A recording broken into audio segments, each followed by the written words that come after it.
What's new from the Barbados Light and Power Company? Good to have your company for What's New Radio this month. What's New is broadcast on this station during the last week of each month. You can contact What's New Radio by email, whatsnew@blpc.com.bb. If you have a customer query, call 626-4300 or our hotline at 626-9000 for emergency assistance. I'm Jennifer Blattman, Communications Coordinator with the Barbados Light and Power Company. Lights, sound, action. Our crop over season is in full swing. Light and Power is pleased to be sponsors of the safety lighting along the route for the Barbados Light and Power Hot FM 4-day morning jam. More about that later in the program. June to November is hurricane season. Whether you're a family or business, are you prepared? Always plan what you would do if your home or business was without essential services for more than a few days. Coming up in the program, Peter Williams, Senior Vice President Caribbean, will share his experiences in the aftermath of Hurricane Maria in Dominica and suggest how you can plan and prepare your business for continuity before, during, and after a hurricane. It's also fruit picking season. I've seen casual sellers of mangoes, akis, and pears along the side of the road. So, this is a reminder to never climb or pick fruit from trees near power lines. Never use metal rods. Always be aware of your environment and use the safest method to pick your fruit.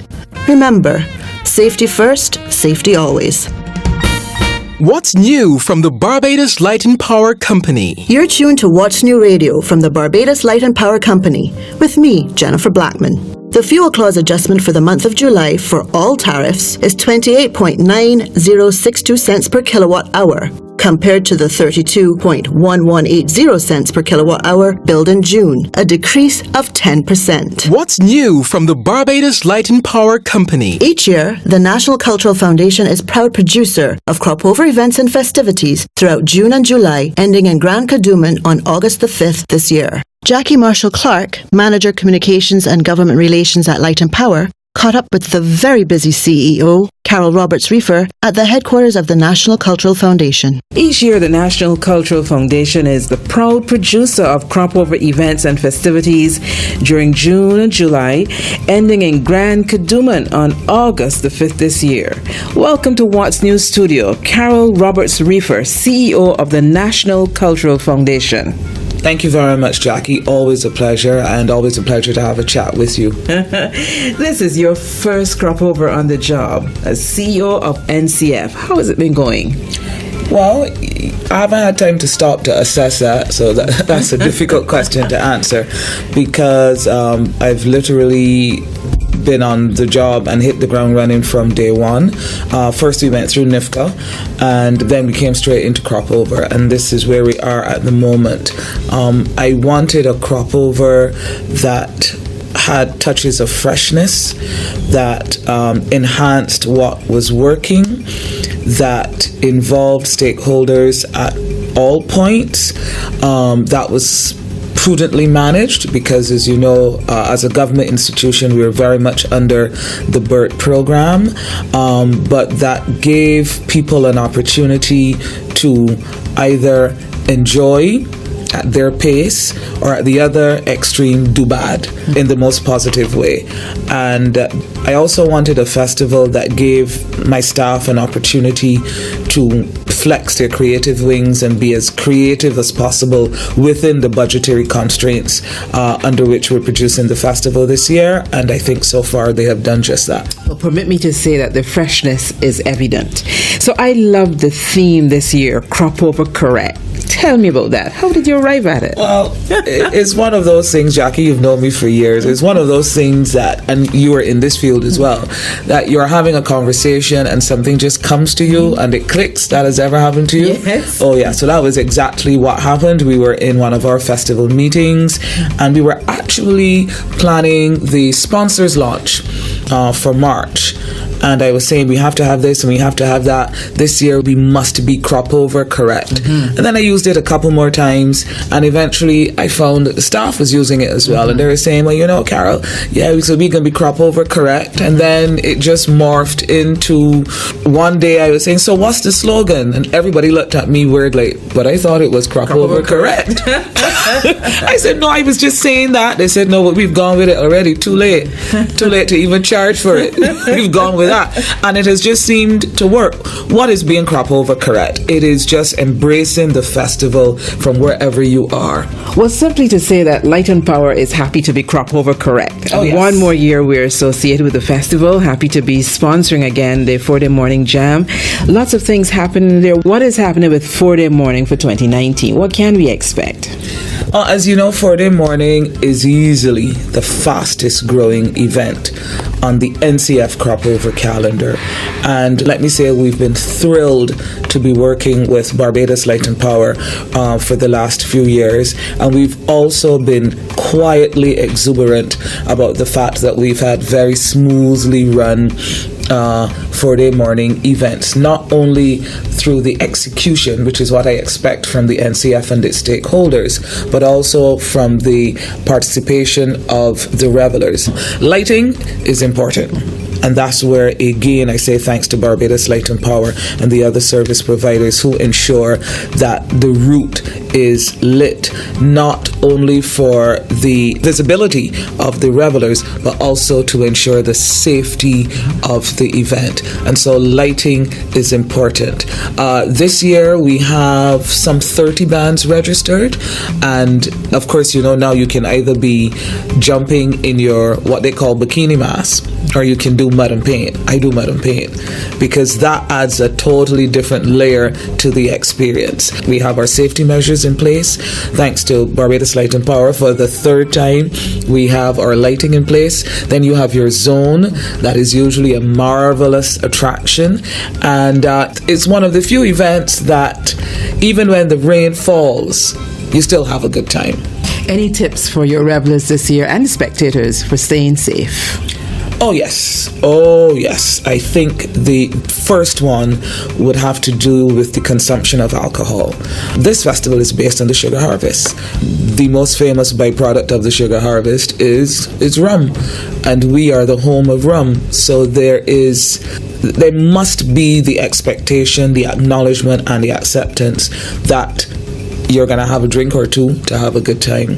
But you need to know your limits, and you need to be wise because you want to see the next day. My second tip would be to look out for each other. The upcoming events are mass-based events, people going out in their numbers.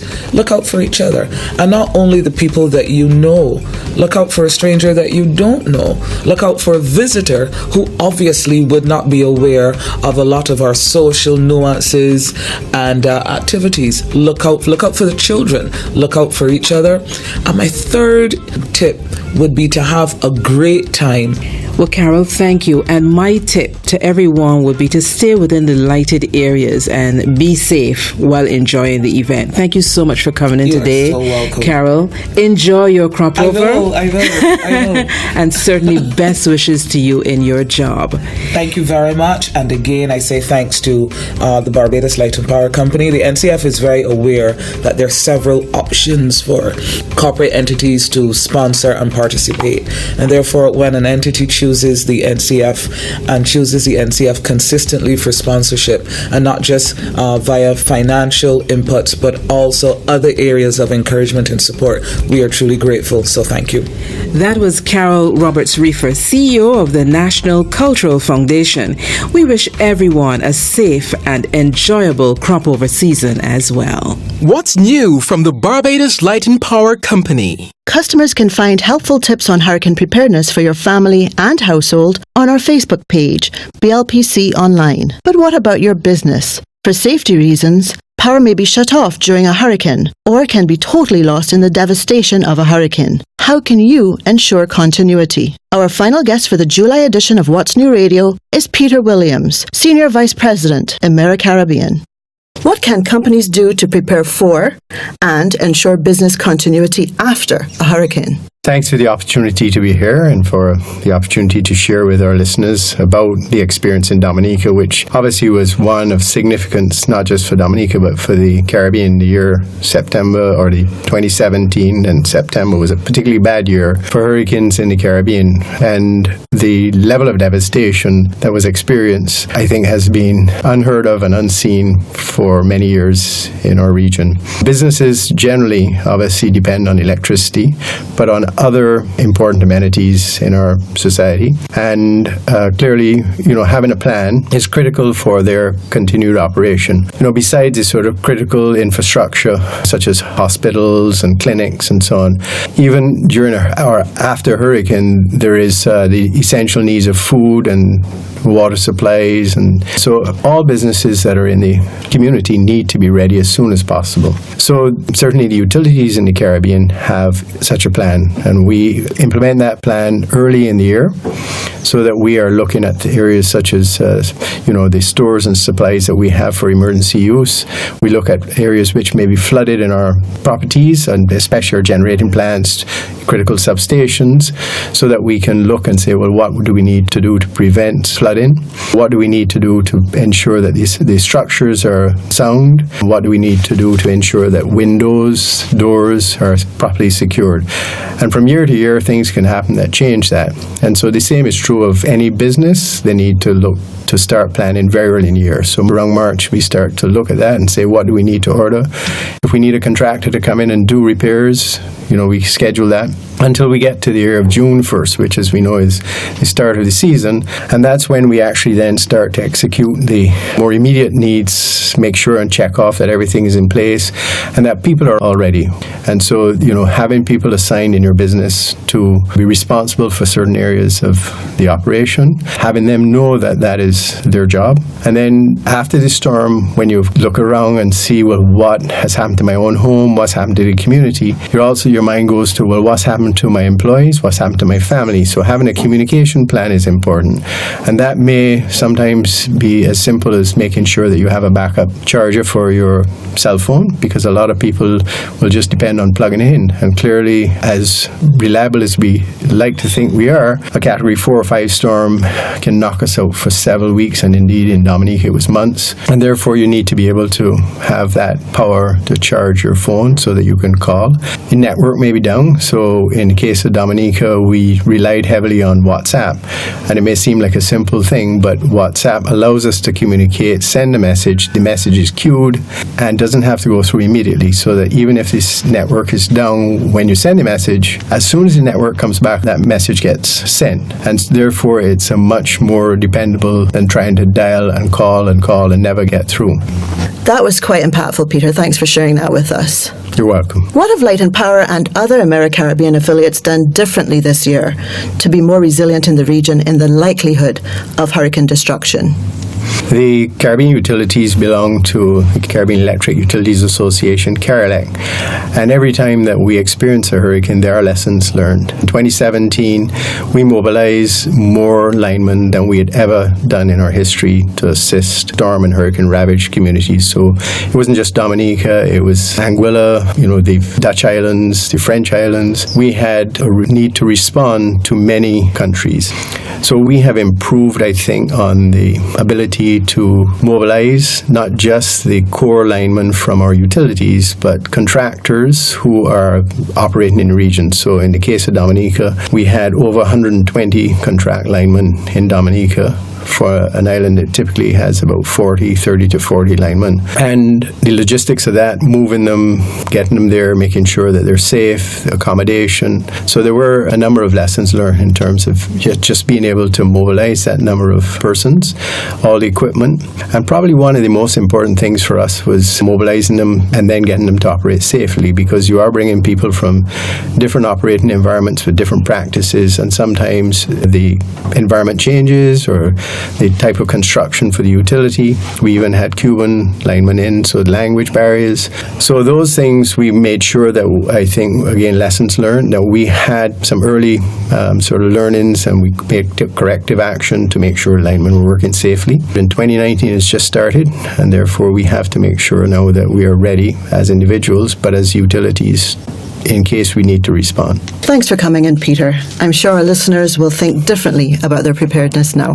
Thank you, Jennifer, and it's a pleasure to be here. What's new from the Barbados Light and Power Company? As you plan this hurricane season, spare a thought for our meter technicians. Please keep the area around the meter easily accessible and clear of any bush or debris that may impede the reading of your meter. And a reminder that dumping of any rubbish near an electrical facility is prohibited and can be dangerous. Well, that's a wrap for our July edition of What's New Radio. You can also keep up to date on our news and services. What's New Print is published fortnightly in The Nation, Advocate and Barbados Today. Or you can follow and like us on Facebook at BLPC Online or on Twitter at TweetBLPC. If you have a customer query, you can call 626-4300 or our hotline at 626-9000 for emergency assistance. I'm Jennifer Blackman. Till next time, bye for now. This program was produced for the Barbados Light and Power Company by SFA Communications.